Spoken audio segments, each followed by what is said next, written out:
This is the Freeheel Life Podcast, episode number 72. I'm your host, Josh Madsen, coming at you from the Freeheel Life shop in Salt Lake City, Utah. And we're back for this week's edition of Telemark Debauchery Online. And we're psyched that you are still listening out there this fine Monday morning. So really the only news we got this week is just a reminder that our brick and mortar shop in Salt Lake City is now closed. If you need assistance, we can help you by appointment only, and you can set that up via customer service at freeheellife.com. And we want to thank everyone. This has been an amazing season, and it's been great working with all of you out there, both near and far. And we're already looking forward to next year. We're going to be pushing a bunch of cool lifestyle stuff out during the summer, so keep an eye out for that. And we're just excited to keep trying to spread Telemark and help people out there get information. And I'm looking forward to hearing how things are going down south. So please send me your news for New Zealand and Australia and Chile, Argentina, anywhere else I might not be thinking about.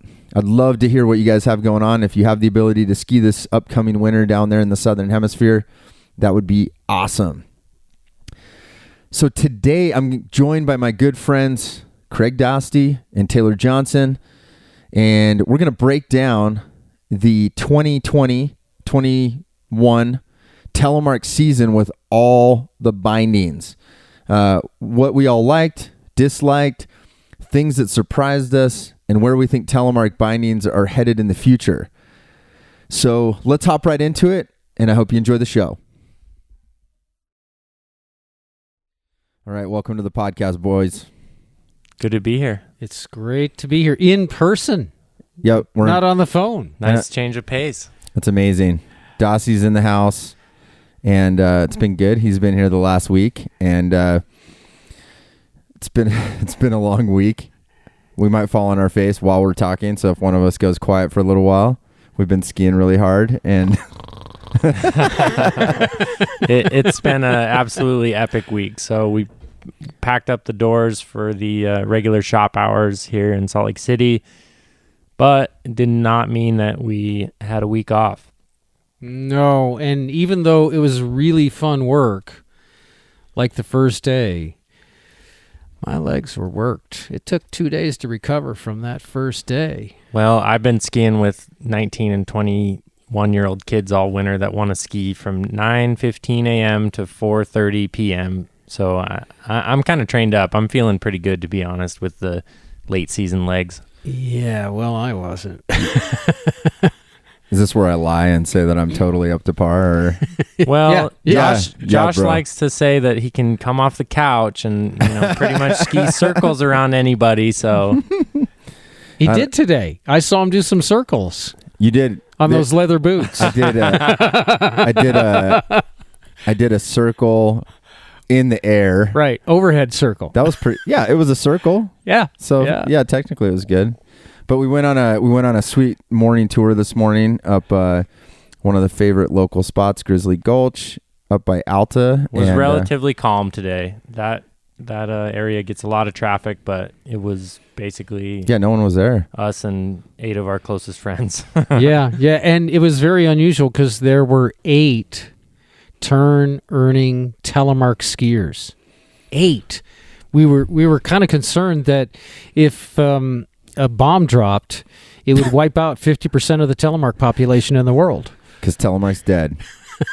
I know none of you are out there. None of you. It was only us 8 out there. No, but it really was cool. Yeah, it was good to see a bunch of friends from just all over. We had JT Robinson was in town. We had Alex LeBlanc was in town. Then we had T2 there, which was pretty cool. T2, our youngest FHLer. Yeah. He kind of tagged along with you guys, kind of shot off at one point, and I think he was you were mentoring him on the art of kick turning, it sounded like. I was schooling him on setting his own track and showing him how to do some kick turns. I was like, have you done much backcountry? He's like, no. I said, perfect. You don't have any bad habits yet. I can show you this. How'd it go? Did he learn well? Yeah. I mean, it's like anything. He needs a little practice, but he didn't get hung up. He just didn't execute it as cleanly as someone who's done it for a while, but he didn't make the classic mistake with his hands. So that was good. Really good. What's the classic mistake? Tay and I are looking at each other like, what's the classic mistake with the hand? So here's the classic mistake. Now I'm talking about a kick turn, a snap kick turn, where you go up on a traverse and you make a really sharp turn. It's not a gradual round up turn, okay?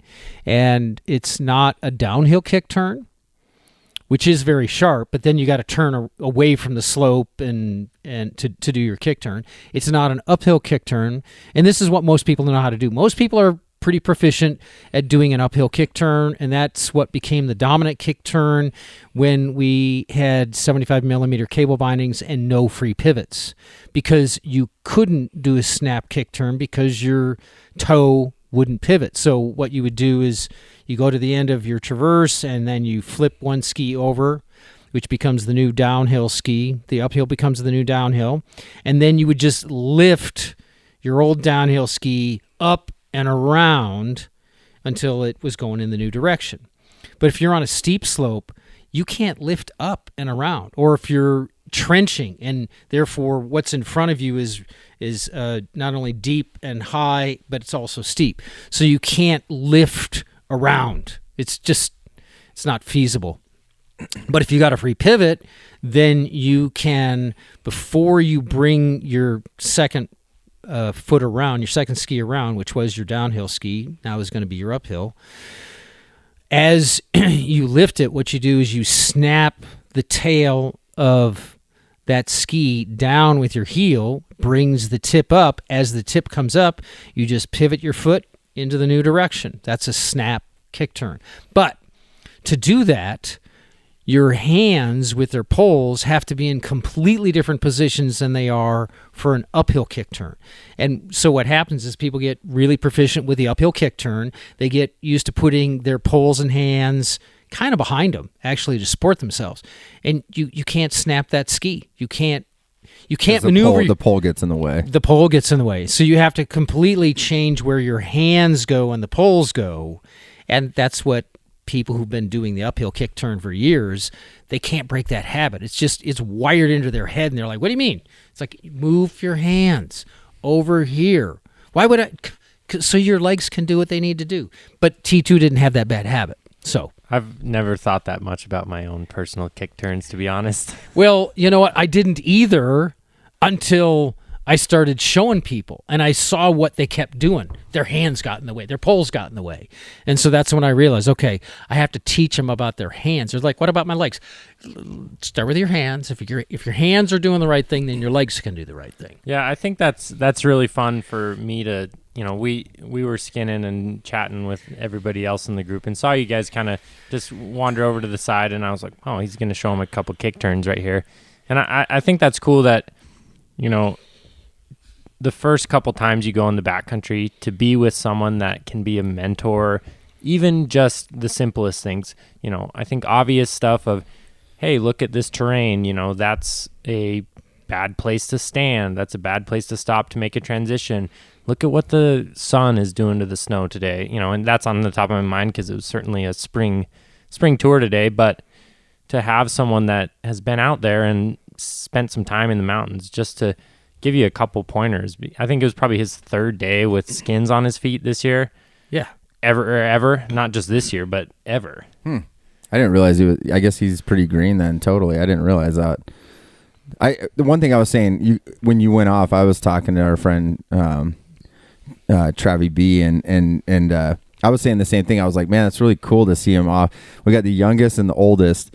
And one thing I like about T2 is he's definitely more kind of old school. Like he likes to, he's a trad climber, and he seems to gravitate towards that like mentoring kind of idea. And I think maybe that's, I know that exists, but it's like, it is, I don't know, like some of that stuff can get lost, right? Like people, especially getting into the backcountry, and they're like, I'm just going to go. And there's like, you don't really learn the etiquette. You don't learn the history. You might not learn the different, even today, like you're showing me we did a little video of you showing 4 different techniques. Right. I wish I would have, like, you should have mentored me like 20 years ago. I didn't know there was 4 different ones. So, well, there's even more than that, but those were the basics, right? Yep. But here's the other thing: it's a two-way street. I think with mentoring, one, you have to be willing to mentor. Yeah. But then on the other side, you have to be willing to be mentored. Yep. You For sure. have to be seeking it out. I know when I started doing this, I got super lucky. Call it serendipity, providence, whatever. I met my mentor immediately. Now, and his name is John Wedberg, and whenever I told him that he was my mentor, he would laugh. He just thought it was the biggest, funniest joke because his perspective was, I didn't teach you anything. And here was his perspective on that. I was a much better skier than him, even though he was older, and he had more, but he had backcountry experience. I didn't have that.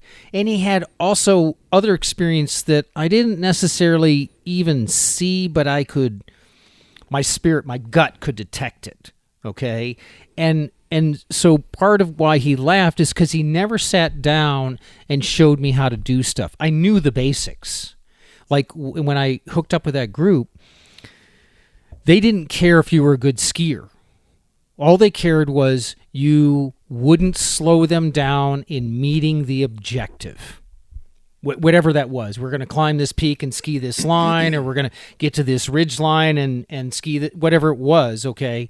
The key was you could get there under your own power, and you could get down, and even if you didn't style it, you could get down. And so their key criteria was you had to have the right equipment, you had to have climbing skins, you had to know how to use them, but on the downhill, you had to know how to do a kick turn. Because when it gets really bad, when it's breakable crust and you're reduced to just traverse, kick turn, traverse, kick turn, traverse, they needed to know you could do that.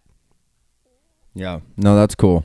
I think that comment about having a mentor and then being willing to be mentee, I guess, that's important, because if he I know T2 and he wants to absorb as much knowledge as he can, and I think even though he's 19, he is wise enough to look at someone that, well, that guy's been doing that, whatever task that is, whether it's skiing in the backcountry or working at a ski shop or roofing in the summers. He's going to look at the people that have done it for a long time for advice, and he might not even outright ask you, but he's going to watch. And some of that stuff, I think, yeah, you can just watch and learn from someone. They don't really have to be even necessarily giving you a lesson.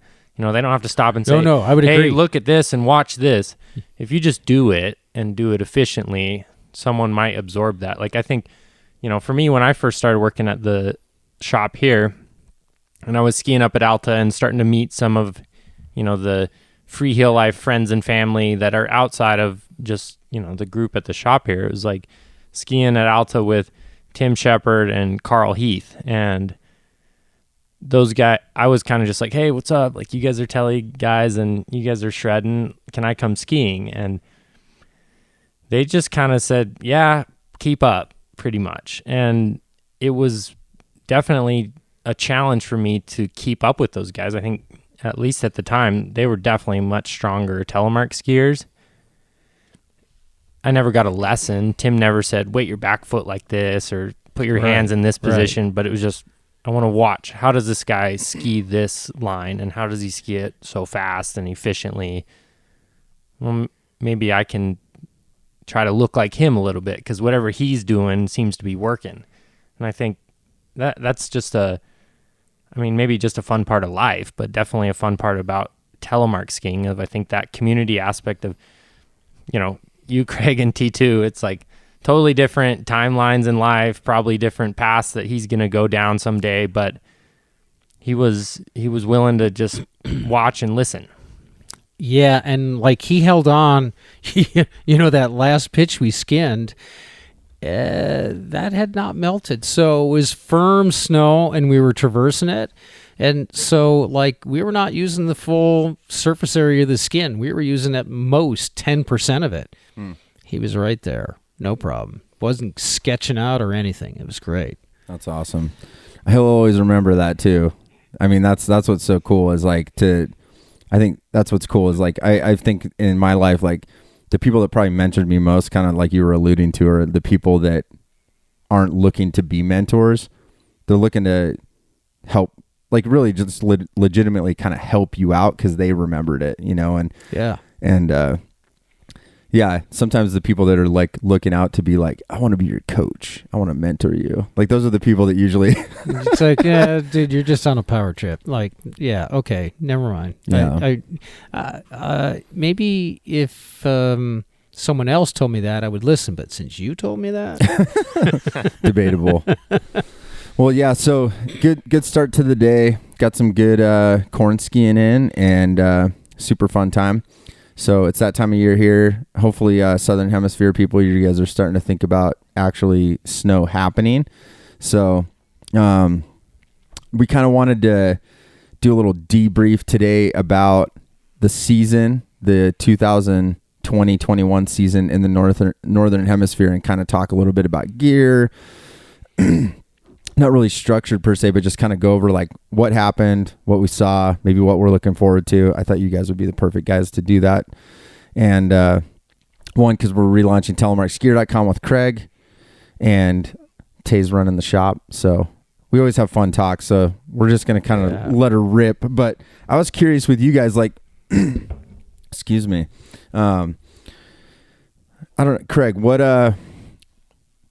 after all these years of telemark skiing, does any gear, because we've been testing a lot of gear this week too and shooting videos and stuff like that, but does anything stand out in the timeline of maybe gear? I don't know how much new stuff not a lot of new stuff came out this year, but modifications of bindings and stuff. I feel like a lot of what we've been talking about is the binding evolution and that maybe let's start there. Like what binding wise, Give us your take on Telemark bindings 2020-2021 season. Yeah, let me, you know what? I think I'm going to rewind to a guy we met on the hill last run down. And I noticed him as I was skiing down.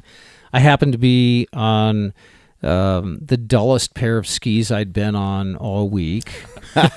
This was also Nate's quiver. Yes. Just saying. And Shout out to 24 karat Telly. 88 pairs of skis, none of them tuned. That's like the best rap song ever. Oh yeah, that's like the Chinese proverb: "Man with many knives, none sharp." None sharp. Anyway, I saw this guy, and I could tell he's fairly new. And we happened to stop, and I don't know how we got into the conversation. Doesn't matter. We were in the conversation. And I think he was asking Nate about NTN, because Nate was wearing Meijos on my skis, and I was wearing the big metal binding. The big metal effer, a BMF. And so he was asking about NTN, and so my response to him was, well, how long have you been telemarking? Oh, this season I got maybe a dozen days in. And I was like, and I looked at his feet, and he's got a pair of Garmont Synergies and looked like axles. Maybe they were Vices. I think axles, yeah, and the 3-buckle Garmont boots. Right. Kind of silver anyway, and gray. So my first question was, well, how long have you been telemarking? Well, like maybe a dozen days. It's like, okay. I said, you know what you got there is really good. So what I would do if I were you is I would just keep getting better until you limit out on that gear. When you get, and I was talking with him later. He sat with us at the end down by Gold Miner's Daughter out on the patio, and I was basically telling him he should go until he can keep up and do as good as the guys he's skiing with who are better than him. And when he gets to that level, then it's worth going to NTN, because then he'll appreciate the difference because he's already developed his skill. So that's an example of what's the great gear. Well, the great gear is the gear that you've got that allows you to telemark. So whether it's 3-pin, leather, plastic, 75 millimeter, Targa, switchback, BD01, a Chili. I would say if you got a Chili, you need to change that. That one's getting in your way. All the Chili people are now going to call and tell me that you hate Chili people. No, I don't hate Chili people. I hate the Chili binding, and the reason I hate, and I was explaining this to him. He told me he was on Chili's and he had a hard time with them. And I said, yeah, we ran into that. And the reason Chili is a problem is because the I'm forgetting what you call it, the horizontal bar that holds the duckbill, that gap is like 19 millimeters, and the boot is like 18. Okay, only you know this. Yeah, I know that, right? This is like a binding from like the early 2000s. So the fact that you just pulled the measurement out, I'm pretty impressed. But I said, if you went to something like an 01 or a Targa, where that gap was like 20 millimeters or 21, or the Hammerhead, I think, was 22. I said, then the natural curl that gets built into the duckbill from flexing it over and over and over. Is that boot jack? Yeah, it's kind of boot jack. That's kind of boot jack. Yeah. Shout out to the boot jack guys. There's going to be way too many inside jokes. Like if people don't listen to every episode, they're going to be like, what are you talking about? Anyway, basically because it's so tight, it forces that duckbill flat, but because there's so much curl in it, if the duckbill goes flat, your heel goes up. And I said, so you can't get your heel down. He's like, oh, yeah, that's what I was noticing. I go, yeah, so get rid of the Chili and get some other 75 millimeter cable binding that has a little bit bigger gap on that, and the problem goes away. He's like, oh, yeah, it did. I said, okay, so there you go. So with the exception of the Chili. Yeah, no, he had axles. Like that's pretty much the pinnacle of 75 millimeter cable bindings. And oh, cool. You've been tele-skiing since December. You got axles and a good plastic boot. You're good to go for a while. Like, yeah, the NTN stuff is cool, and I'm certainly a fan of the latest and greatest, but axles are a great setup, and you've been tele-skiing for 4 months. You're doing just fine. Go ski those until your boots blow up, and then we can talk. Right. And so, I mean, myself personally, yeah, I'm a convert for NTN, but I was a slow convert, and I do think it's superior. But it's not so superior to make anything prior to it obsolete. And oh God, you can't. No, you got to get out of that. Like stop. Okay, it's not. But NTN adds performance uphill and downhill, and I'm skiing pretty good especially for my age, and I'm skiing better now than I was 10 years ago, and it's not because I'm 10 years older. It's because I'm on NTN. Well, that's interesting you say that, because I don't know that I had ever actually skied with you. I've spent some time with you, here at the shop or just chatting, or wherever we saw each other at a trade show or something, but I never really skied with you, and it was fun this week. So, we were all skiing together, reviewing all this new gear that we're going to eventually talk about this week for telemarkskier.com, and we're skiing with myself in mid-20s, Josh in early 40s, and Dostie in geological years, or whatever you said earlier this week. But it's fun to see, we were all skiing great. We were skiing hard, and I see this in my dad and grandfather as well, but I look forward to still skiing hard and at 40 and 60 something and hopefully 80 something, and who knows. But I had a blast skiing with all three generations of Telemark skiers here this week. Well, so to kind of put a finer point at it, I mean, I love what you said, like the best gear is whatever gear you have, because I think that's a point in and of itself, and we could do a whole podcast on availability of gear and how important that is. Whether it's a used gear market, new gear market, but I mean, if you're a new person out there, I think what Craig said is incredibly important. Whatever you got, take it, go do it and better yourself and learn the technique, because really you can learn the technique and you're only going to learn more about how to do the thing, and then you can always improve, maybe as the pocketbook gets a little fatter for the preseason or whatever. To be fair, the learning curve might be a little steeper on more old, used, whatever you found in, your dad's garage type gear.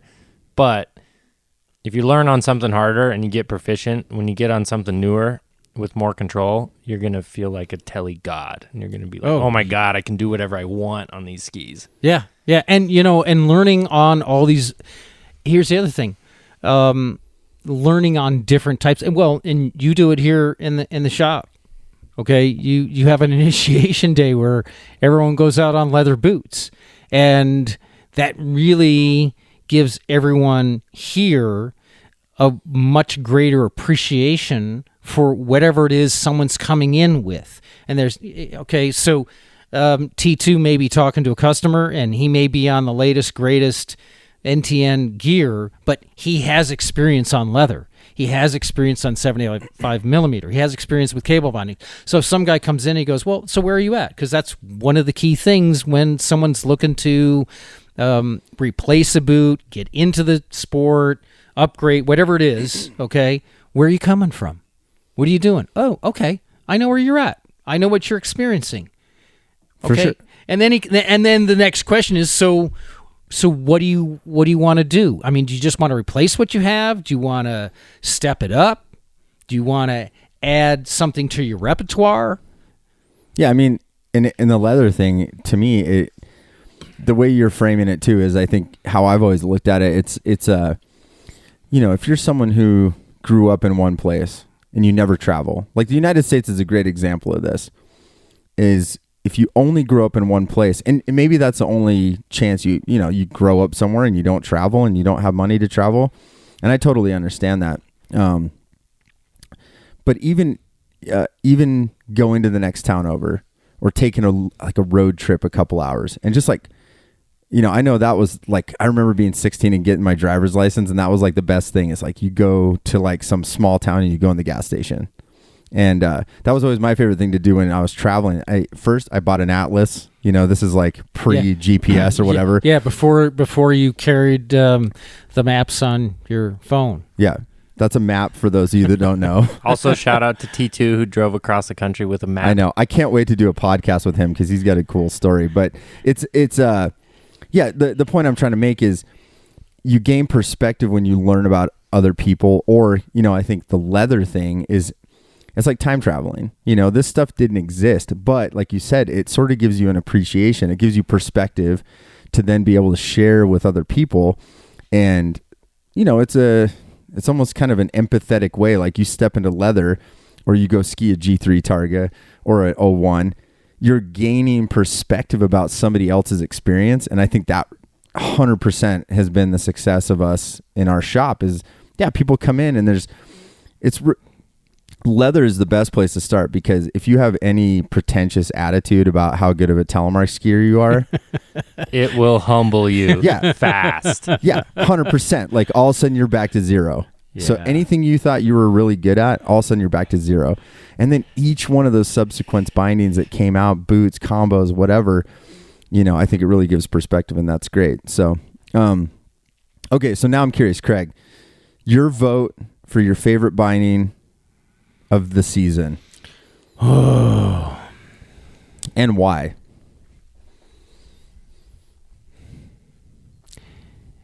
Yeah, I'm really on the fence with this one, because it's Major Lynx, and I have one. So I have two pair of BMT 94s, a Vocal carbon fiber magic pair of planks. I don't know what they put in that. They use magic dust or something. Anyway, they're really good skis. I've got a pair of Majors on one. I got a pair of Lynx on the other. And they both tour fantastic. So I'm just going to give you what I like about each one. Okay. That's because perfect. they it's not a clear, like one has an advantage in one area, then the other has an advantage, where one has or a disadvantage, the other one has the advantage. Okay, you tell me pros and cons, Mejo and Lynx. Yeah. I'll tell you what I think you like better, even if you're not willing to say it right away. No, that's okay. That's fair, because I'm still kind of making up my mind. But, okay. So I love how fast the toe snaps on with the Mejo. And I love how reliable with the kickstand the step-in is. But I don't like how I get boot jack in a fair number of conditions with the Mejo, or the fact that to minimize it, I have to spend a fair amount of time adding anti-ice tape and filling some cavities and that sort of thing. Okay? And while I'm pretty doggone proficient at switching from skin mode to turn mode without taking my skis off, using my pole, hitting that teeny weeny little bitty wire and releasing it, it's hard to hit.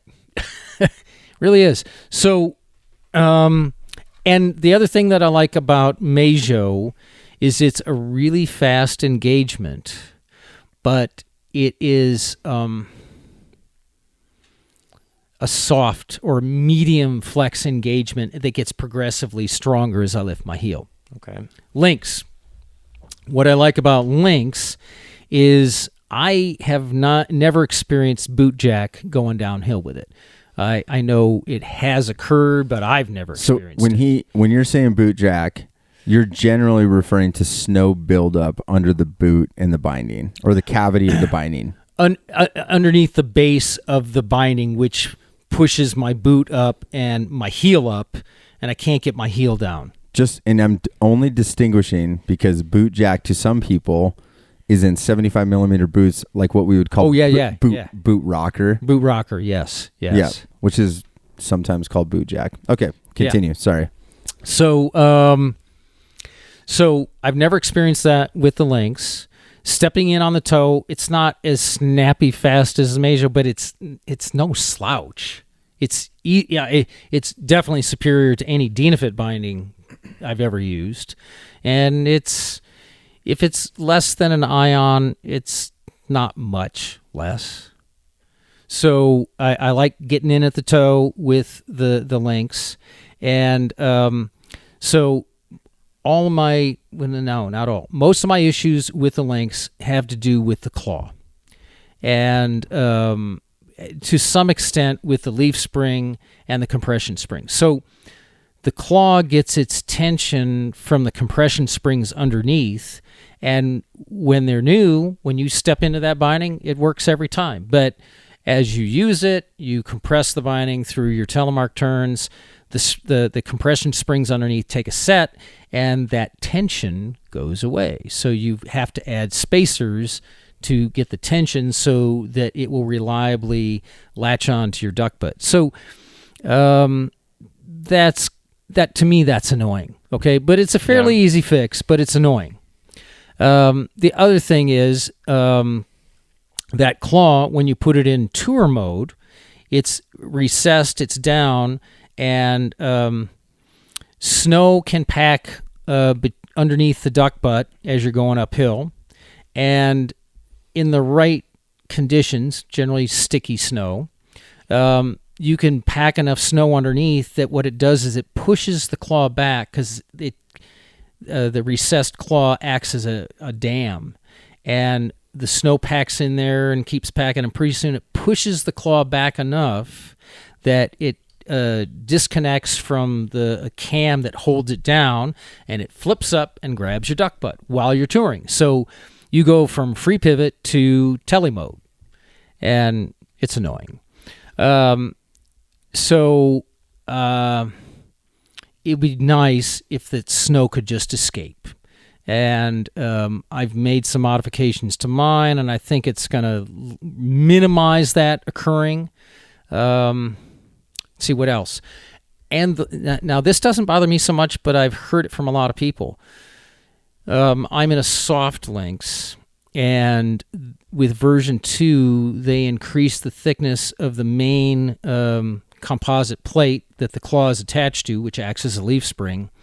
And that turns on immediately, just like the Mejo. But the difference is it turns on at a high level, whereas Mejo turns on at a low level and progressively gets stronger. The Lynx turns on at a high level and goes higher. I'm okay with that. But a lot of people are not. They're like, it's just too much. It's way too much. Yeah, I mean, I've been skiing Lynx more recently in the last couple weeks even, and I'm typically skiing an Outlaw X with stiff springs and TX comp boots and skiing a Lynx position 3 with double spacers right out of the box just to see how active that binding could be. It was noticeable of you really feel that with those leaf springs right off the deck, and it felt very powerful. Yeah. So I'm starting to lean towards the Lynx, but I still like the Mejo. So, I mean, you just heard me. Where do you think I stand? I think I think you would still prefer the Lynx, even though you do have a couple issues with it, only because I think boot jack, in terms of having snowballs pack underneath your foot, is so incredibly infuriating to me, at least personally. I will deal with. If the snow's real sticky, every once in a while my touring mode clips up and grabs my duck butt. That is annoying, but it's less annoying than ruining the sweet bliss of a Telemark turn. Yeah, and here's the other thing. You have to calibrate your foot sensitivity. I've started to notice when that snow's packing up. And if you do, then you can just take a moment, use the pole of your ski, and clear it out so that it doesn't disengage the claw and keeps I guess it down. If you're going up a skin track and you just start to feel like, okay, I'm standing on 3 millimeter of snow, 4 millimeter of snow, 7 millimeters of snow. Oh my gosh, that's right about the limit where the claw snaps. If you feel that, you can just take a moment and grab your ski pole and clean it off. And there's another really easy solution, and it probably wouldn't bother most people, but I almost never use a climbing post. So if you did use a climbing post, I don't think you'll ever experience it. Okay, so Mejo, Lynx, your choices. Yeah. All right, now I'm curious. Telite. Outlaw X. I don't even know the question, but it's Outlaw X. All right, so real quick, tell me why that's. I mean, we've done podcasts before, even the three of us. We've talked about this. I mean, there's a fair amount of bindings out there, but tell us a little bit about why that's your choice for the year. Well, I think for me personally, I've come accustomed to the 22 Designs feel. I think that 22 Designs has done well with all of their bindings, even dating back to the Hammerhead. That wasn't even necessarily the current owners and engineers at 22 Designs' original idea, but the way the Hammerhead skied, to the way the Axel and Vices skied, to the way the Outlaw skied, to the way the Lynx now skis. Certainly each binding has their own differences, but they're in the same family. They seem to have similar skiing characteristics of how they're delivering power, of you're feeling tension pretty much right off the deck as you start lifting your heel, and it gets progressively stiffer as you get lower or deeper in the turn. And I've certainly come accustomed to like that feel, but from just like product feature standpoint, it just makes the most sense for me. I'm primarily a resort skier. On a normal winter, I would probably get 5 to 10 backcountry days. This year, today was actually my first tour of the year. Late April, better late than never. Are you even a Telemark skier, bro? I am a Telemark skier. I'm just downhill teasing. technique. And but he was on Lynx today. I was on Lynx and I enjoyed it. But I think for me, on my quiver, I'm going to spend most of my days in the resort. I like the simplicity of the Outlaw X. I also like the fact that if I do get a call from one of my friends, hey, do you want to go for a tour in the morning? I can say yes. I have skins that are cut to most of my skis, and I can just grab my ski and grab my boot and pop the Outlaw X in tour mode. Is it as efficient as tech pins? No. Is it more than efficient for me for those 5 to 10 touring days a year? Absolutely. I also the step-in works. I like the fact that I can have brakes, even though brakes can be frustrating to some people. I think you learn the wiggle to get into them. I like the customization of you or I could ski Outlaw X's, even if our preferences in how much power those bindings are delivering is completely different. You have standard springs 1 through 5 on a spring tension setting. You have stiff springs 1 through 5 on that. You can really kind of fine tune that, just the binding alone, regardless of kind of your boot choice even. But I just think they just hit the nail on the head with that binding. No, I think it just they did. Skis wonderfully. Yeah, I think that, and I missed a point, but in talking about Outlaw, you raised it. I think part of my issue with Lynx, I mean, it is very powerful and strong, and I don't mind that, but it's not very adjustable. So there's no way I don't know how to make it less powerful at this point. How to make it softer, okay? Whereas Outlaw, you can adjust it just by adjusting the tension on the springs. Meijo, you can do the same thing. Meijo is more continuously, infinitely adjustable than Lynx in terms of the tele tension that you can achieve. Yeah, that's a good point. I didn't get out as many days as Tay. Obviously, you're skiing bell to bell like every week with these guys. Yeah, we've been killing it. You're just awesome. You guys are monsters. No, and for me, like, I probably I grabbed a lot of skis in our fleet and taken them out. And I was just trying to think. I mean, I took Lynx out, I took Meijo out, I took Outlaw X out. I mean, I'm probably someone, and I'm not that picky. I mean, that's the thing with me is I tend to go to Outlaw X too, only because I like the toe cage, but it's probably just because I think I like the toe cage more. You know what I mean? I think it's the thing I like about Outlaw. It's especially without brakes. It's super easy to get into. And that was the next thing I was gonna say. Unlike Tay, these guys always put brakes on it. I'll be like, hey, can you put Outlaw X on this thing? And I'm gonna take it out, and they'll like throw brakes on it just because they know I like hate getting in the brakes. No, it's not necessarily. We're trying to convert you into being a brake lover. They're far superior. Leashes suck. You can just throw your skis down, step in. When you're doing a boot pack, you can just clip your skis together. You can set your skis on top of a ridgeline, and they're not sliding away. And when you're tomahawking down the high traverse at 40 miles an hour and double ejecting out of your skis are not helicoptering around on a leash and whacking you in the head. These are all fine points. Far superior. That's a hill I will die on. I am for brakes. That's hilarious.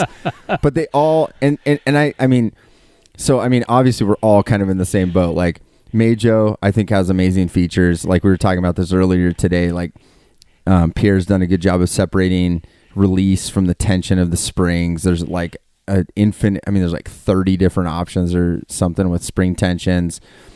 Stock springs with the center spring, red line springs. Red line with the center spring. Yeah. I guess you can do red line with center. So yeah, you can double up the red lines. 20 different combinations. Yeah. Right. So, I mean, from a feature standpoint, I mean, that is like legit bells and whistles. And there's a lot of the step in. There was a couple issues with the new type of step in you brought up the red kickstand. That one's obviously super easy to do. It's super easy. I mean, and here's the problem. The red kickstand, shifter stub, whatever you want to call it, that makes the step in super easy and reliable. That's also the core of what causes boot jack. Right, because you have the cavity underneath. Right. That packs with snow. It's a snow magnet. Yep. No, I agree. And Lynx, I'm kind of the same way. You brought it up, Craig. Adjustability on that is a completely different animal. Like putting on spacers, it's not like you're just cranking a spring and you're like, okay, cool, I'm just going to like crank this to 3. Yeah. I'm just going to add a quarter turn. Yeah, no, you got to go like a full turn. It's very much like adjust it on your bench in your garage. Yes. Outlaw X, I can step out of my binding and adjust my spring tension halfway down the run if I wanted to. Right. Yeah. Right. And you do that all, like you ride stiffy springs on Outlaw X, and then if we swap skis, in the parking lot, you'd be like, You always ask me, you're like, this means I'm getting older, I guess, because you want the soft springs. No, not necessarily old, just preference. No, for sure. But Because and for good reason, because I'm usually skiing a TX Pro, TX Comp, a softer boot. I was testing some Scott boots the other day. yeah, we were talking about that balance factor a lot of I'm typically in the stiff boot, and I feel that pairs well with a stiff binding, where if I have stiff boot and stiff binding, those two things are working well together. But when I do ski a TX Pro, sometimes it feels like if I don't adjust my bindings at all, it feels like the binding is too stiff for the boot, and it makes the boot feel a little bit softer. Whereas I'd rather ski a TX Pro and a standard spring Outlaw because it's more just paired up. Yeah. No, it's balanced. It's matched. Also on the Outlaw, we have. You said the tourability is good enough, and I would say outside of Dynafit 2-pin touring efficiency, it's awesome. I mean, I used it on a 5-day tour in the Sierra, and I wasn't like, oh my gosh, I wish I had Dynafit. No, I was really glad I had the Outlaw for the downhill, and it was plenty free. I mean, 55-degree range of motion. I can do snap kick turns anywhere with that. I don't need any more. Might I want more? Maybe, but I don't need it.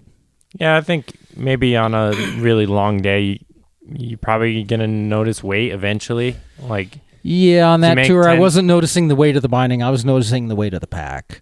Yeah, well, that too. But, I mean, the binding is definitely noticeably lighter. I mean, they're probably not quite half, but almost half the weight of the Outlaw. Yeah. All right. Well, here's the thing. We've literally talked about 3 bindings. I'm curious, as we've gone throughout this year, this is becoming a binding podcast, which is hilarious. Not surprising, but kind of funny. You invited me. So, and we've been skiing some different bindings this week. There's obviously other bindings we have skied that we all know about. Craig, biggest surprise, like if you had to, aside from these 3, Yeah. what other bindings in terms of performance is kind of surprising and maybe something to look at for the right person? Well, I'll say the Volet TTS binding, because that toe is so simple. It's so simple it's almost crude, but it works just fine. And we returned with JT, and I was asking him about it. I was like, so JT, have you really given this thing, run it through the paces? And he's like, yeah, I mean, I'm using it a lot. And I said, have you really been using a lot at the resorts? Well, not so much, but I said, okay, so has it failed on you? Anything like that? Nothing. So, and it's so simple. So simple. I like that.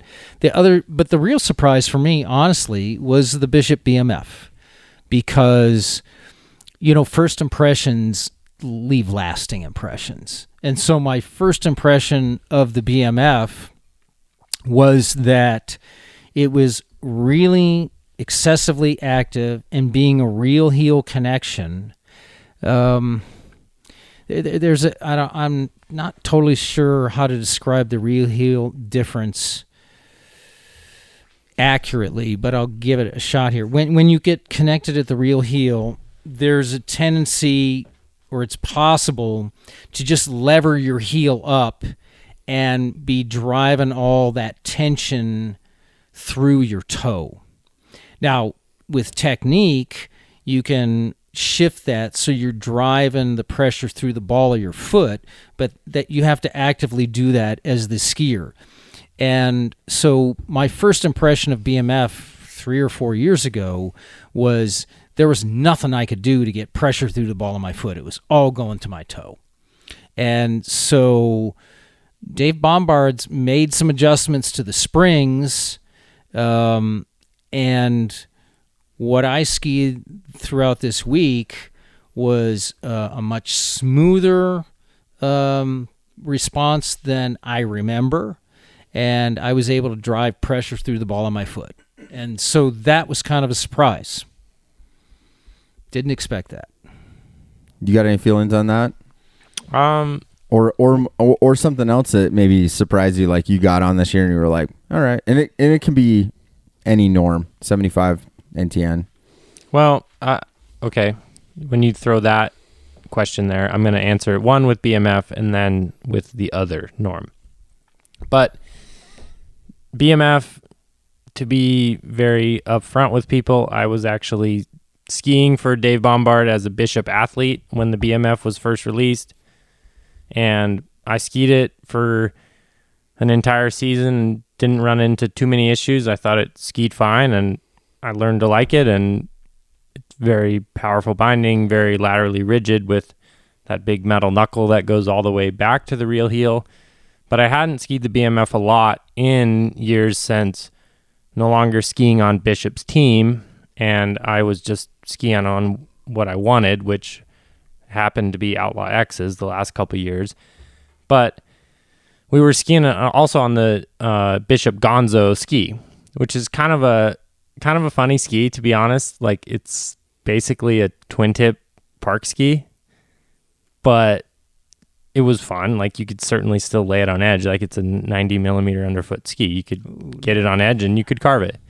But skiing the BMF, I felt like it was very much a ball of the foot feel. Like, as soon as I started lifting my heel, I think that pivot position is even more rearward than Outlaw X. Like, I don't know the measurements. Maybe Craig does off the top of his head.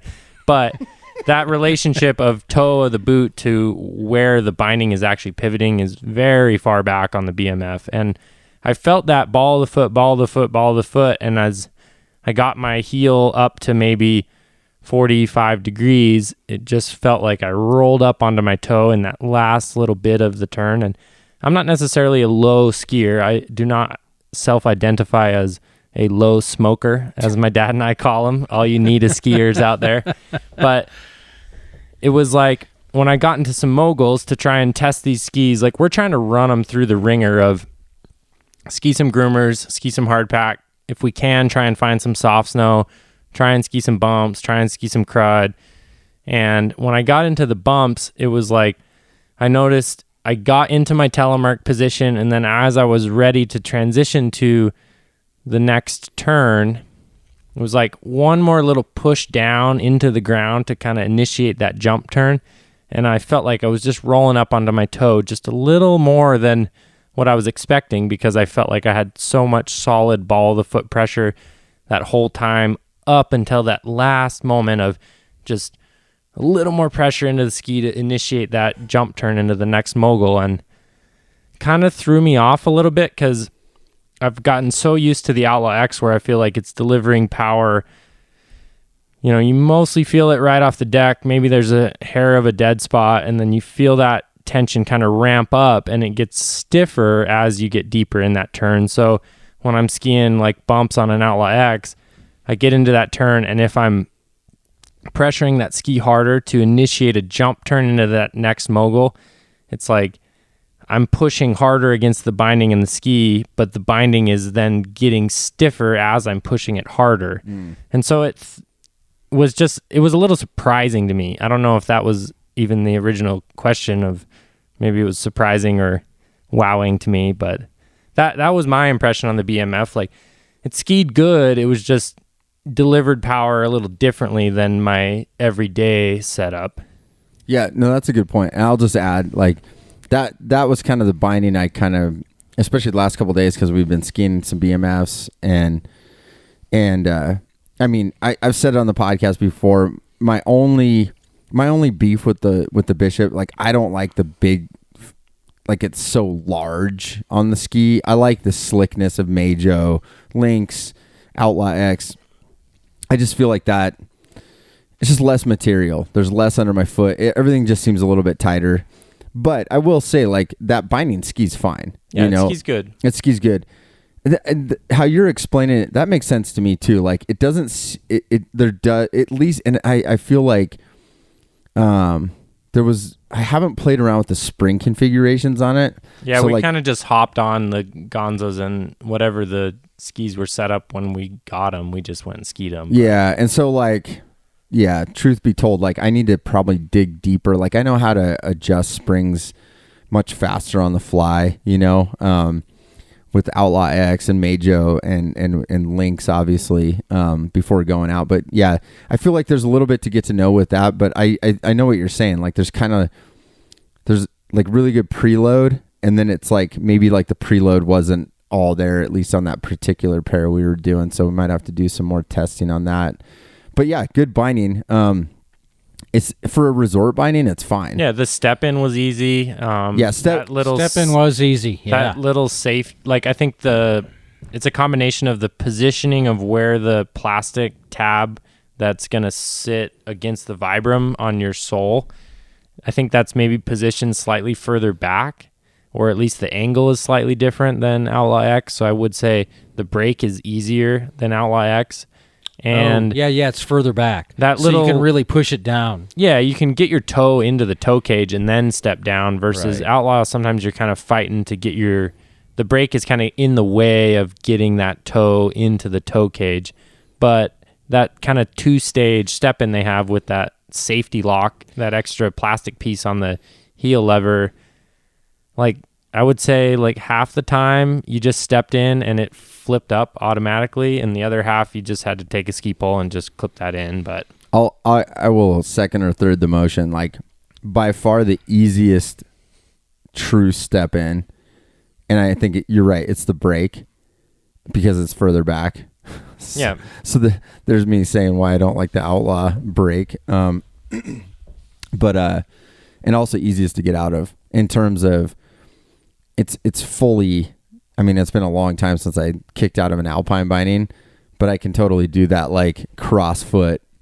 Oh yeah. Kick, you just kick the back down, kick the heel down, and then you're kick out. the other down. Yeah. So I mean, the step in's incredible in that sense because it's super easy to get in, super easy to get out. Yeah, if you're going to be using that as a resort binding, like I mean, if you want to get the BMF R with the touring mode just to have the option, do it. But if you're just skiing lifts, BMF 3 is pretty burly and easy step in and skis good. So it's also heavy, but you're sitting your ass on a chairlift. So what do you care about the weight? Yeah. I mean, you're going downhill. Weight's great.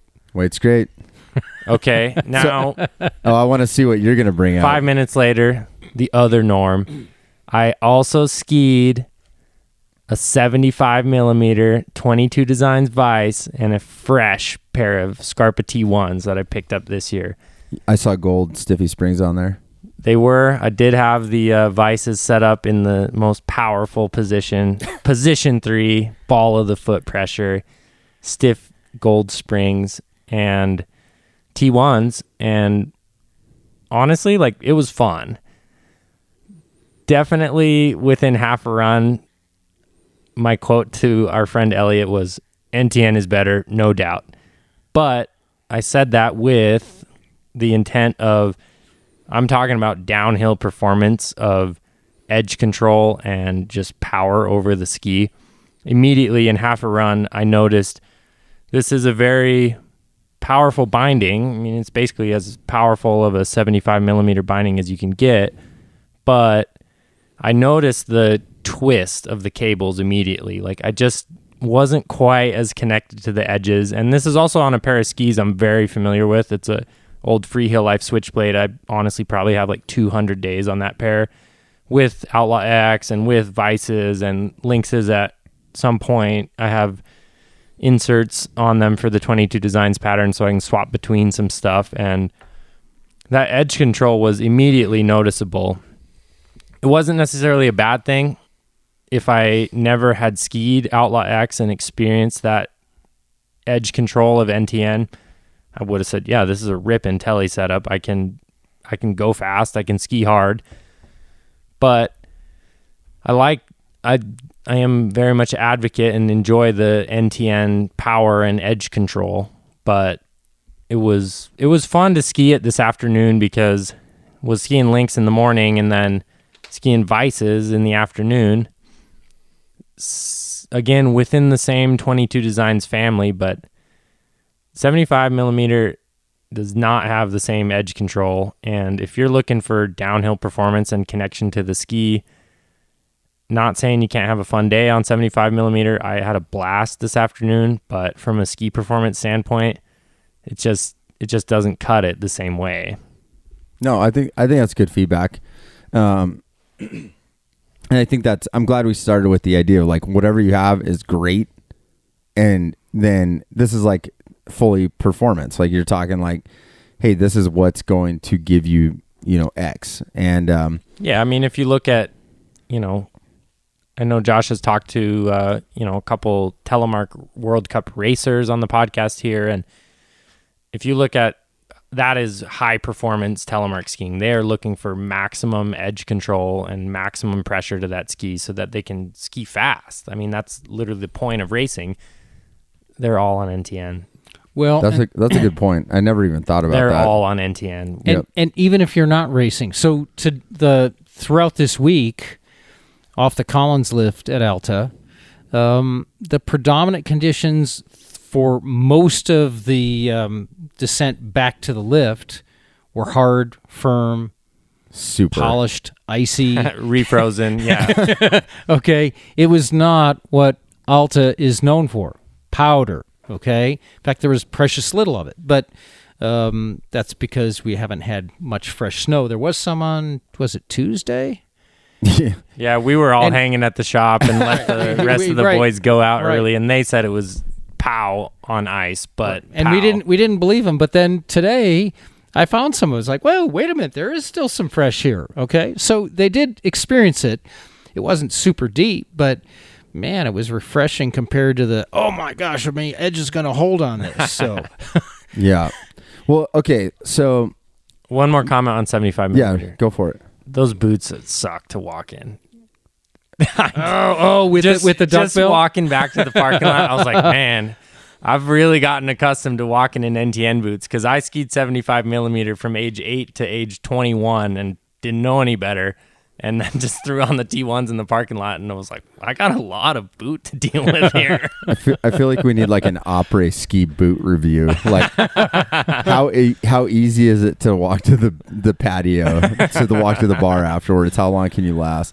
So here's a question: What bindings are not as relevant because there's something better now? Because this is a question I have is like, as we're kind of like moving forward, again, whatever binding you have out there, just full disclaimer, we're stoked. If you're on telly, we're stoked.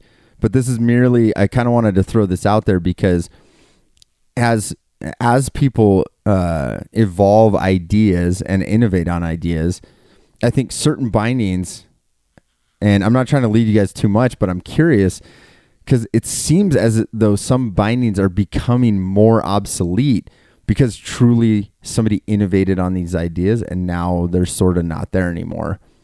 So, any thoughts? Well, I know you're not trying to lead us here, but I know what you're thinking. I'll go with my alternate answer first, and I'm going to say the BD02 and 01 series. I used to be a BD02 skier because that's what my dad had, and that's what 14-year-old Telly Tay got as hand-me-downs. I skied them. I loved them. I had a great time on them. I think 22 Designs did Vice and Axle and probably arguably Hammerhead at the time better, but I just happened to have O2s.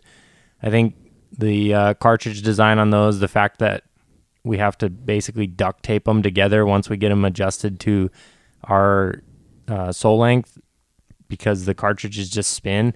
It's kind of a annoying / obsolete design. And then can I say something real quick? Yep.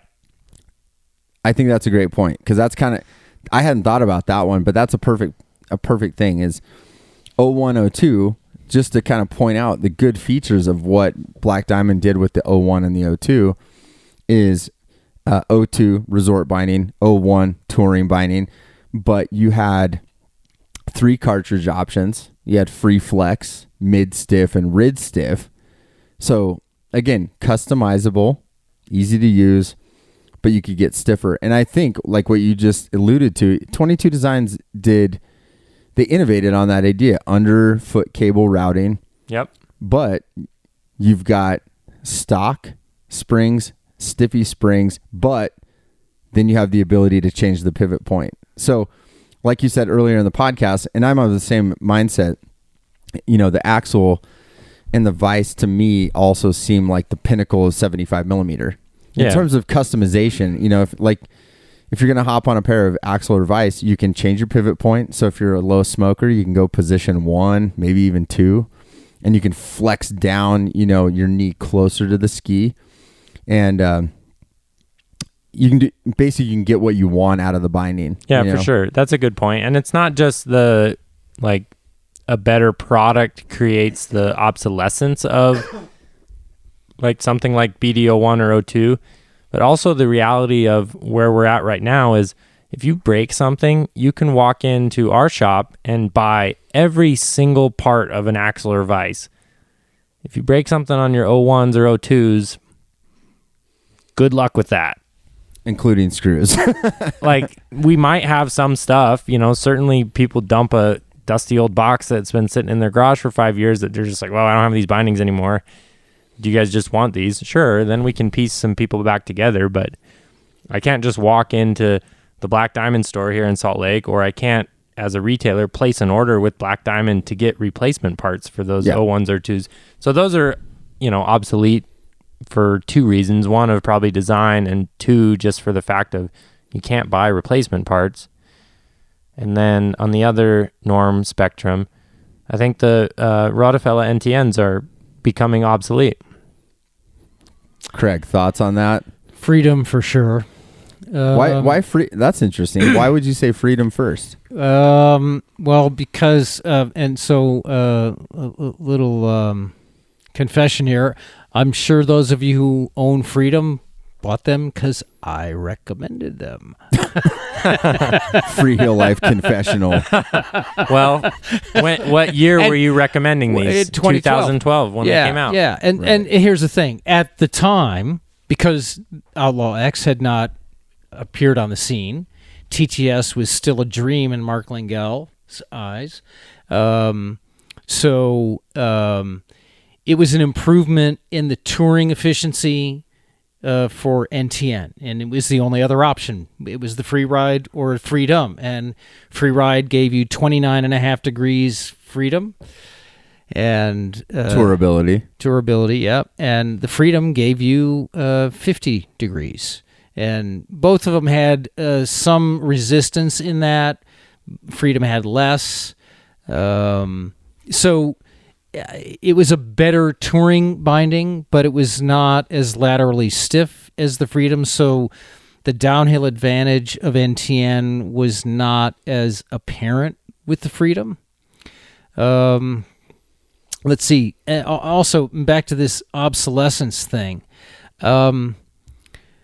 So I think the adjustability that is part of the DNA of 22 Designs bindings is rooted in the founder of the Hammerhead, which Russell Rainey, and it was rooted with the Superloop, which, except for the very first rubber band version, you could always adjust the activity, the pivot point of the cable with all the Superloops.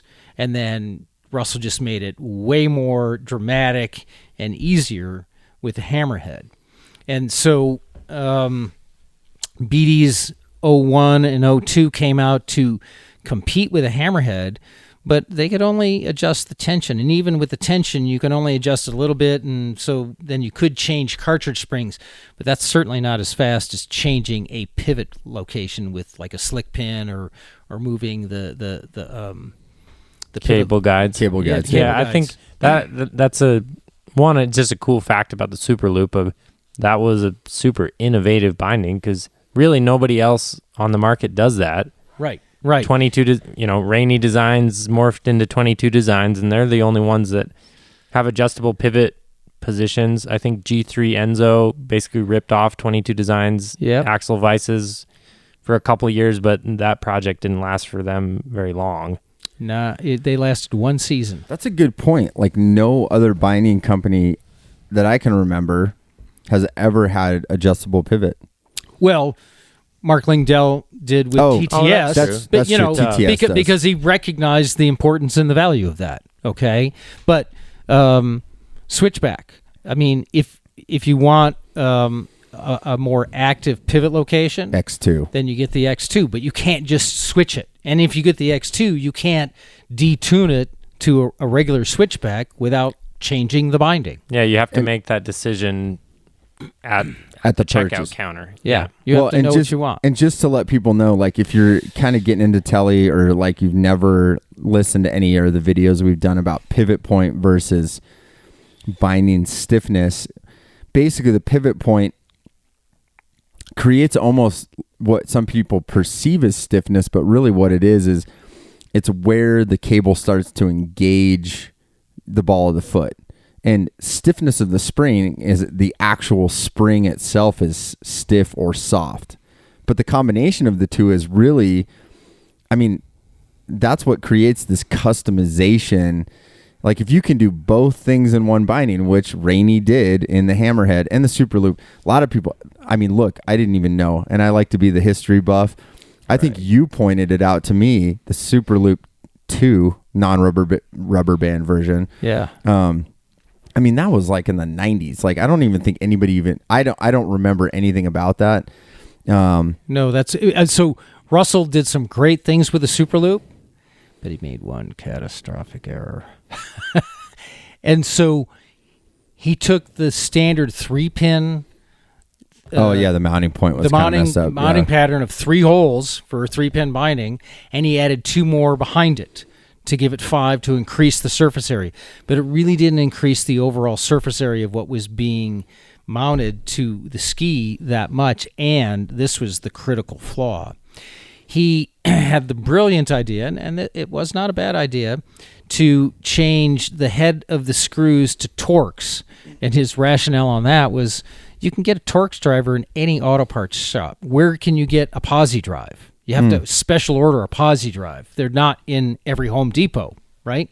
So his idea was the Torx head would be better. It's more universal. Anyone can obtain it. To be fair, Wyatt, our head ski tech at Freeheel Life, says Torx is a far superior fastener Than a posi? than just anything. Oh, Flathead, Phillips, posi, whatever. He wants Torx. But Just saying. when Russell ordered the screws, he changed the thread pitch on the screws that he ordered.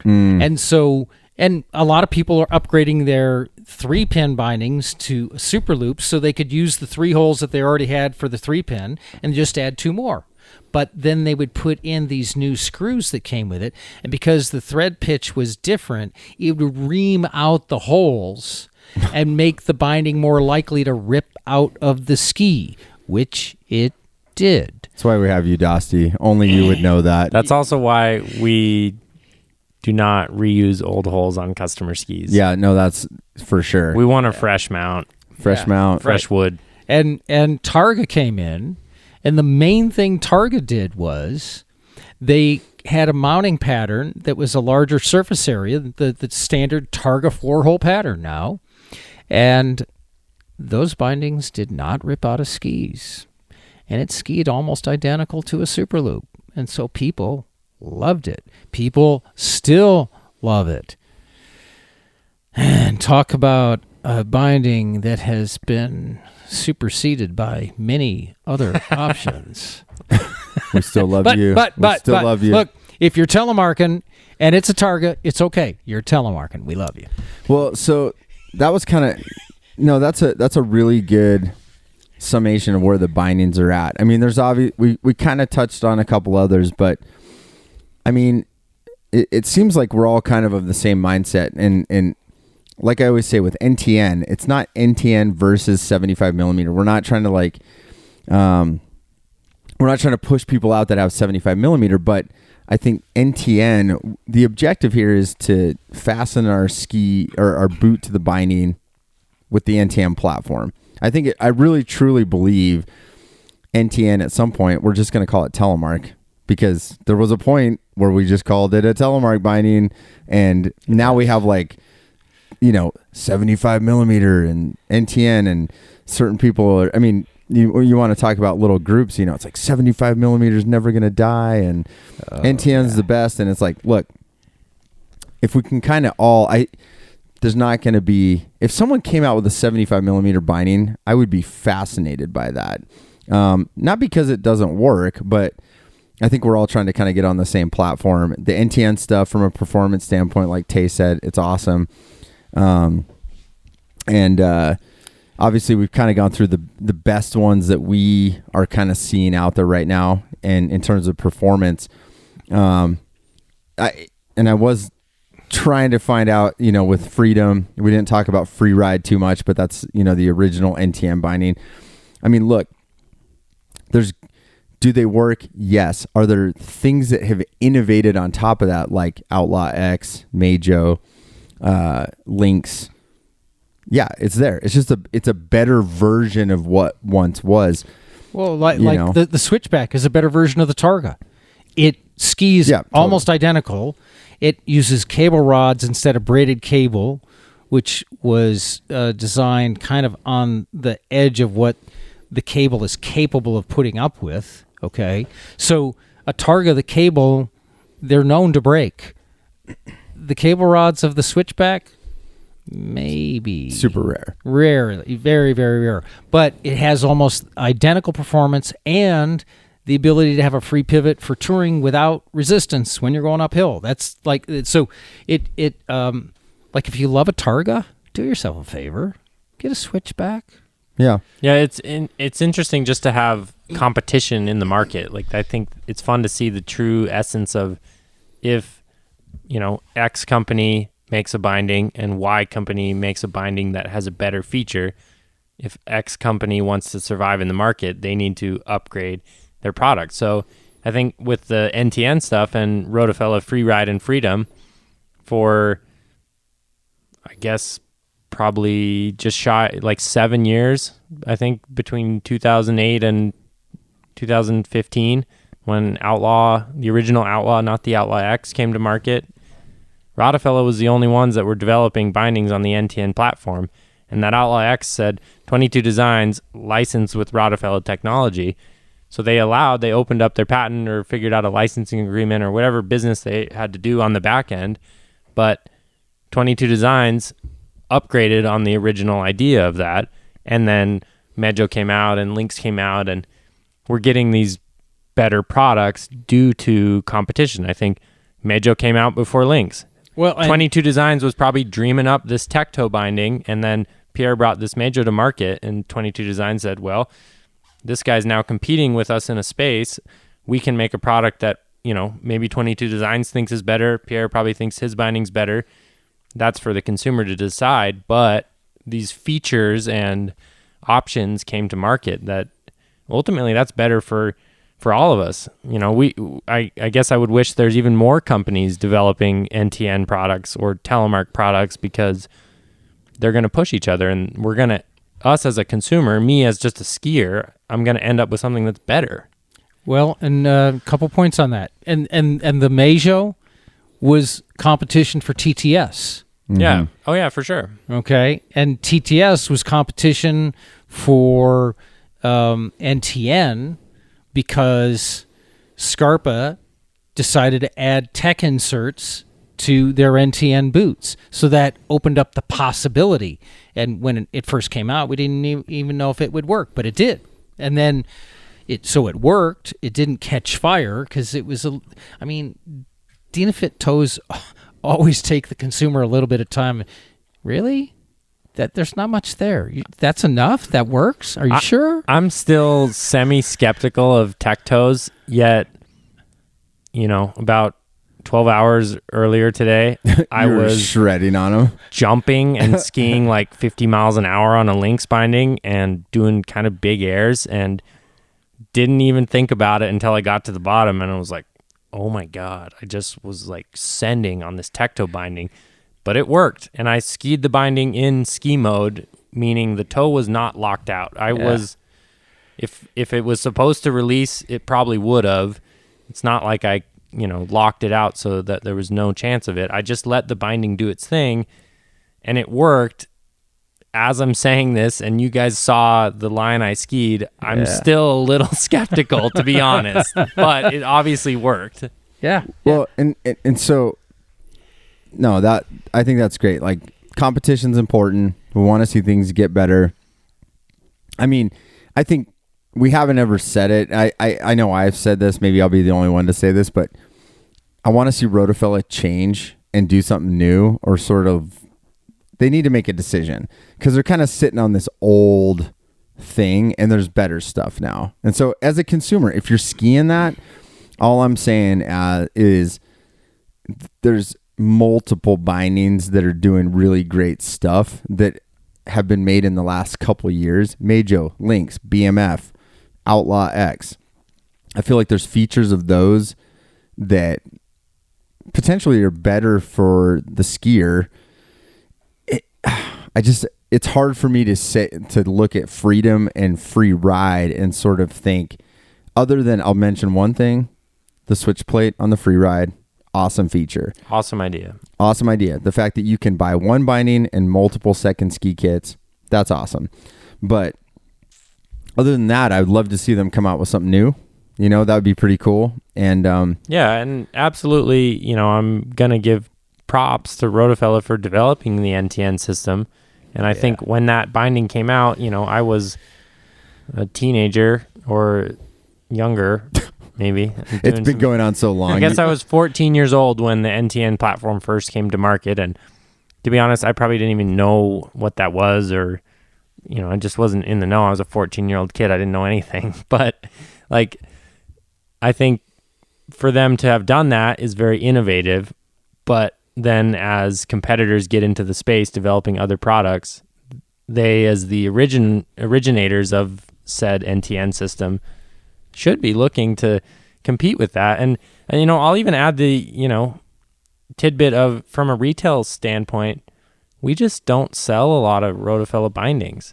Not saying those don't work for certain applications, but if you're looking at a Freedom and an Outlaw, touring-wise, the Outlaw is essentially Hands the down. same weight within grams.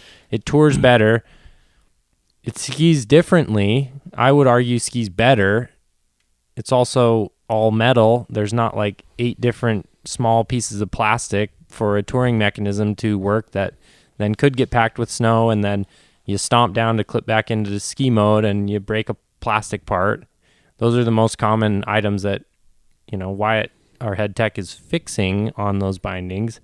You don't really see that on Outlaw X. So if you're asking me of Freedom versus Outlaw, I'm trying to just sell you the best product. I don't have any agenda just because I personally like the Outlaw X. I just want you to get into the product that you're going to have the best time on, and it's going to work the most reliably. So what if someone says releasability is a really big issue for them? I will tell them that Rotofella and M Equipment are much more vocal about, they claim these products are releasable.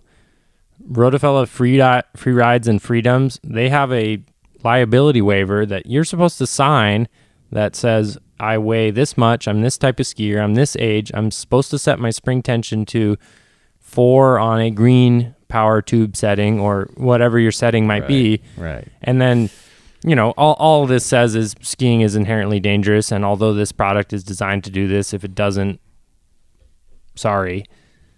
But, Pierre, similar thing of, I don't have a waiver to sign like that, but he says this is a releasable binding. That's a selling point in the Mejo catalog, and arguably a more advanced release system, because the release system is independent of the flex of the binding, whereas on Freeride and Freedoms, if your binding is stiffer in terms of flex, your release tension setting is also stiffer. 22 Designs says it can release. Now, me personally, I have certainly experienced an Outlaw X release many times, maybe because I'm skiing out of control or who knows why, but I've crashed and came out of them.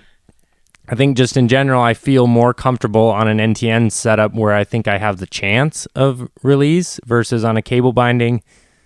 I can think of literally 2 times in my entire 75 millimeter career that I came out of a cable binding. One of them, I was probably 11 years old and I probably just didn't have a heel lever attached to my boot properly. The other time, just some, I came out of a BDO2, probably the cartridges were just backing out on me and I didn't have any tension on the heel lever. So I'm never really counting on a 75 millimeter binding to release. I also think with releasability, that comes up, that's an interesting conversation because as Telemark skiers, we've probably skied with bindings that are not designed to release for a long time, hopefully without injury, but skiing is inherently dangerous, and my anecdotal evidence of guys I've hired at the shop that have had knee injuries, all of the knee injuries were on alpine skis that are very much so designed to release.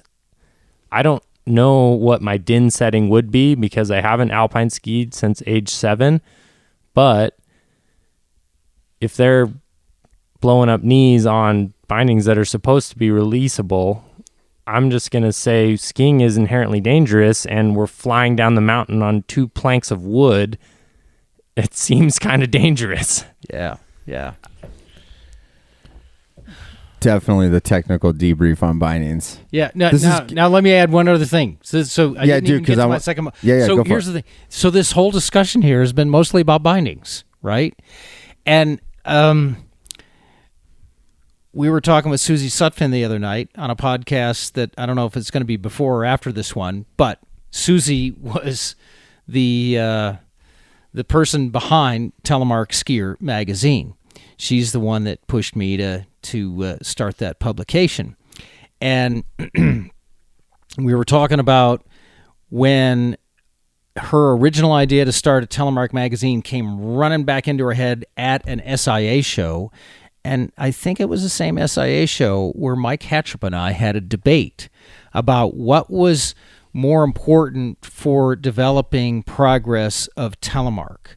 And he took the side of we need to fix the boots. And I took the side of we need to fix the bindings. And Mike made a lot of really good points because the at least at that point in time with 75 millimeter equipment, which we just called Telemark, the flex sensation was dominated by the flex of the boot.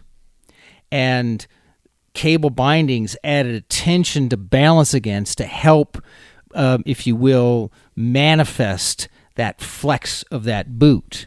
Okay. And so there was talk of, we need stiffer boots, we need softer boots, we need lighter boots, kind of the same discussion we have now.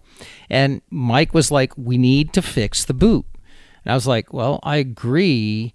It would be great to fix the boot, but it costs a heck of a lot more to fix the boot than it does to change the contraption that holds the boot to the ski. And we're going to go further by modifying the bindings.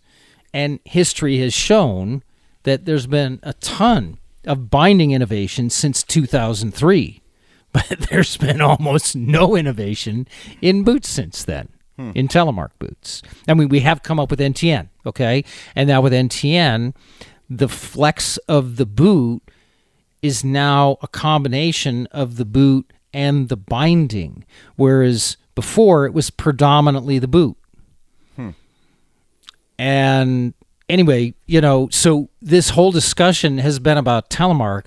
It tends to focus on the binding because that's the tool that we can modify for far less than $1 million R&D per design. And boots, the going cost of a particular boot model is it's $1 million for all the molds to do a full size run. And so you might be able to fix more things by fixing the boot, but it's a lot harder and more costly to fix the boot. That's an interesting point.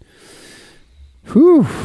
This is some deep dive, man. Fun. Even for us. So, okay, real quick to kind of wrap this up. Predictions, maybe not in the near future, but if you guys had to predict where bindings are going to go in the next 2 to 3 years, based on kind of what we talked about, favorite features. I want to kind of keep this brief too, so I'm going to give everybody kind of like a minute or two. Okay. I'm curious, taking what seems to be working right now, and obviously, and take boots out, because that's a good point. Craig makes a really good point. Actually, that's funny. I mean, we're manipulating the boot in a way through the binding. Right.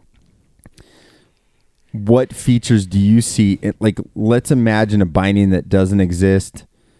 What features does it have, Craig? 2 to 3 years. 2 to 3 years. And you could break it into tecto, or you could take one or the other, tecto or non-tecto. While he's stewing on that idea, I'll just hop in and take that question. Okay, go for it. I would say a better brake system, potentially something that's probably retractable, like an alpine binding, where I'm not worried about if I don't have the perfect fit of the brakes to my ski edge, where they're just coming up, and maybe I'm going to be clipping brakes while I'm making lead changes. I think a retractable brake would be an awesome upgrade. And then along the lines of brakes, having either some sort of rubber or like anti-friction pad or something like that, just made the easier to get the brake down and get the toe into the toe cage. I think as far as customization wise, maybe we could get a couple more features, but I think bindings are very customizable, which is always a huge selling point when I'm trying to help someone get into potentially their first NTN setup.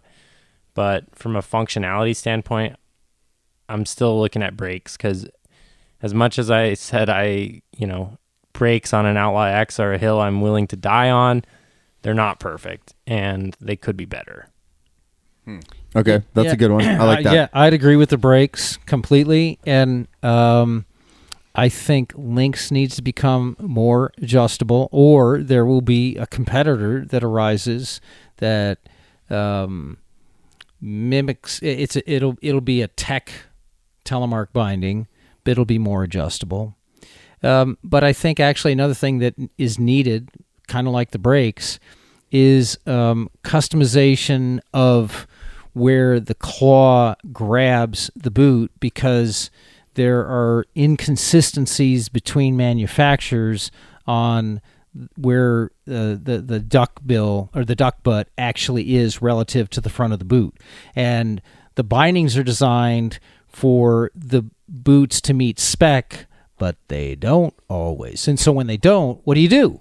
There's no real adjustment for the position of the claw. So I see that as something that either has to come about, or the boots that are out of spec, something needs to change so that they are in spec. Awesome. I like that. I'll add my final thoughts. I would love to see a marriage of M equipment, Majo, releasability, and spring tension, which I think is phenomenal, because they've got releasability that doesn't affect the tension of the binding. So technically you could ski soft spring with a high din setting, unlike Rotofella Freeride or Outlaw X. I'd love to see that mixed with the industrial style design of 22 Designs. So a lot of metal, super easy, not a lot of breakable parts, retractable brakes. Totally agree on that. And obviously on NTN platform, because me personally, I think it's time for us to shift over the course of the next couple of years into NTN and get everybody back to Telemark. And I'm not saying that Telemark isn't, again, downhill technique. You can do it on whatever. And like you guys should know, if you listen to the podcast, we we ski leather, we ski 75, we ski NTN. But I think for purposes of innovation, getting everybody over to the NTN platform, I think is super important. And those are the features I would like to see kind of married into one. And Craig nailed it. You got to have all boot and binding manufacturers should have like a little hoedown of sorts and kind of decide exactly what the measurements are so that we don't have any inconsistencies. No, you should be able to just grab whatever boot from the 3 brands that are currently on the market and just clip into a binding. You're either size small or size large, and it should be no problems. Yep, I agree. And that is not always the case. Nope.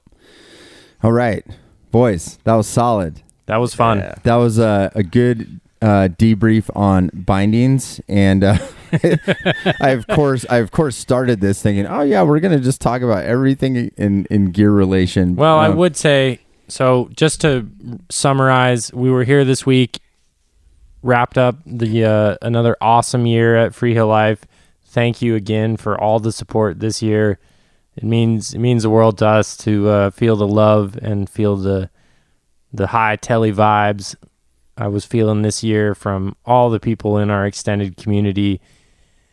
And we were busy this week trying to shoot a bunch of content for telemarkskier.com. So maybe April is not the time you think we would be relaunching the digital magazine, but we're doing it live. We're going for it. So you know what? We're super stoked. We are going to be pumping content out this summer. So Southern Hemisphere people, maybe you can get fired up before you actually go skiing. Northern Hemisphere people, maybe you can just, distract from the fact that it's 100 degrees outside and there's no snow in sight and you want to think about skiing for a bit. So we were skiing boots, bindings, skis. So we kind of just talked about how much fun we had this week and a lot about bindings today. Maybe we need some follow-up episodes in the coming weeks to summarize. We skied a lot of cool skis this week. We were on Telemark specific skis from 3 different brands this week. And boot-wise, we were skiing anything from leather boots, 75 millimeter plastic, 2-pin NTN with bindings, and NTN toe cage. So we still have a lot of gear to talk about of what we were doing. Maybe you can get a podcast about that, or maybe just come over to telemarkskier.com, support us there. Well, I love that. We're also going to have an opportunity for you to call us and ask us. Yep, and that's going to be something part of telemarkskier.com. I'm glad you mentioned that. Yeah. So teasing it a little bit, once we get this going, we're going to have a good little thing called Sips and Tips on telemarkskier.com, where we're going to do that probably once a month or every other month, where you can sort of chime in, ask questions, kind of old school style, and we'll be able to kind of do something like this and kind of deep dive into answering your questions. Yeah, so that'd be cool. Super excited about all the premium content coming on telemarkskier.com. We have a lot of what we think are good ideas, kind of brewing up in our brains, but we're here for you guys. So if you think there's something cool that we should be doing, we're always open to suggestions. Yep. I love that. No, we love hearing from you.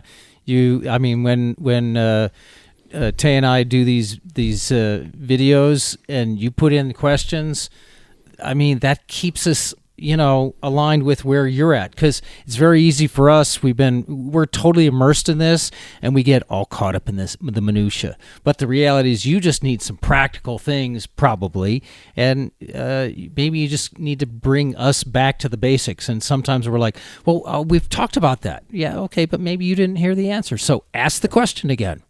Yep. No, I love that. All right. Well, we're going to wrap this up. This has been awesome. It's good talking to you guys. When the three of us get together, I'm like, wow. We're gonna, all right. We know we're going to have fun. No, it's awesome. And we'll definitely deep dive into some other topics. I think for sure we need to do a podcast on some skis coming up that we've got some good reviews on. And I think this establishes like a really good precedent for like, let's talk about specific aspects of the gear. I think Craig brought up some good stuff with like the boots, you know. I mean, that's what's funny is like sometimes we look at, oh, cool, like, you know, maybe we're solving a problem, but it's like we're actually just, you know, maybe we're just changing the bindings to fix the boots, and maybe maybe we need to come up with some other stuff. So maybe next time we'll dive into boots, and I think especially the three of us, it's fun talking because we're actually getting into like we're revisiting gear. I mean, some stuff hasn't been remade for a long time, and I think it's fun for us to kind of dig into it. Hopefully out there, this is giving you guys a baseline for what we're doing. And this was obviously a super, super detailed thing. So, yeah, hit us up with your questions, and we'll have you guys back on. And one more last thing. Pull out your phone right now. Go to Instagram. Hit that follow button on @TellyTay. Thank you very much. I'm gonna save Craig on this. Craig doesn't even use Instagram, but I set it up for him at Earn Your Turns. Oh, okay. All right. That works. See, that's the thing. That works. We'll make sure you can log in, so it'll be good. All right, Thanks for the shameless self-promotion. We'll see you next time. Spread Telemark always. See you guys. Bye. We got so deep on that. Hopefully you made it to the end of that one.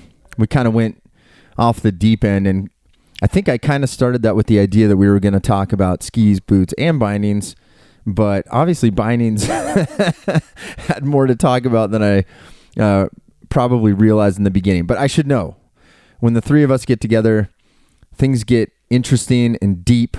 For us, at least. Hopefully they were interesting and somewhat deep for you out there.